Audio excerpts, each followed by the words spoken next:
The first episode back in season 2, it starts off with a sort of a fairy tale and a little tale about the master. What was behind the decision to sort of start off that way? Well, it was actually something that we held intentionally for kind of a while because we felt like it comes. You'll understand. The answer to the question will really be revealed in the course of season 2. But the idea that we learn the origin of the master and how he is in possession of the body that he's in becomes very relevant to what happens in season 2. I don't want to say too much, but it was very intentional that we waited to do it, and it was really awesome. Guillermo del Toro directed the prologue, and it's this beautiful little self-contained fairy tale that opens the season, and I think just sets exactly the right tone for where we're going in season 2. Now, as far as the state of New York in season 2, it seems chaotic, but it's not exactly an apocalyptic hellscape yet. There's still people there. What are their states of mind? Who knows about the vampires at this point? Are there still people who don't know, and how does that work? No, I think that's a good question. Really, the big difference between season 1 and season 2 is that people now know and accept that there are these vampiric creatures, and the question really is, what are we going to do about it? Is there a way to fight back? How are we going to fight back? And each character kind of comes up with his or her own solution as to how they're going to go after these vampires. And so you've got sort of the ground soldiers. You've got people like Satrakian and Fett, but then you're also trying to tackle the science side of it from the virus standpoint.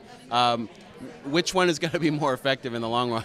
Well, I mean, that's kind of one of the big questions of the show. So yes, you have F and Nora, who are epidemiologists, and they take their knowledge of epidemiology and trying to fight and eradicate disease to see whether they can concoct a disease that'll kill these vampires. You have Satrakian, who's taking a much more mystical approach, and he's trying to find this book, the Aceta Lumen, which may or may not hold the answer as to how the master and the vampires can be killed. And then you have characters like Gus and Fett, who are just trying to kill as many vampires as possible. And so this mosaic of storytelling is fun in that we get to see, all right, who's effective, who accomplishes what, and is it possible to actually fight back and win against these creatures? Tell me about the Feelers. What do they bring to the season? The Feelers bring a massive creepiness quotient.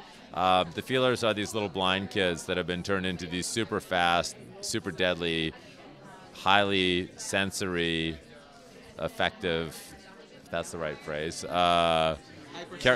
hypersense creatures, and they're formidable and they're scary and cool. And what I love about this story is that we have sort of multiple levels of antagonism. We're not just like The Walking Dead, where there's one type of zombie that you see over and over again. There's lots of different types of vampiric creatures with different abilities, different agendas, different levels of sentience, and I think that's really fantastic as a storyteller to have all those different tools in your tool chest. Well, it's like a hierarchy, right? Like the master kind of gives promotions and keeps some people on the bottom rung, right? Yeah, the master is very good at HR, and he really knows who deserves to rise. Eventually he's going to take the operation public, and so he's trying to get everything in place to do that. So there's a propaganda machine in place. Is there sort of like a coming out thing he's working? Ironically, is a propaganda machine in place. I mean, there's some little hints as to how the master is going to attempt to control the human population at large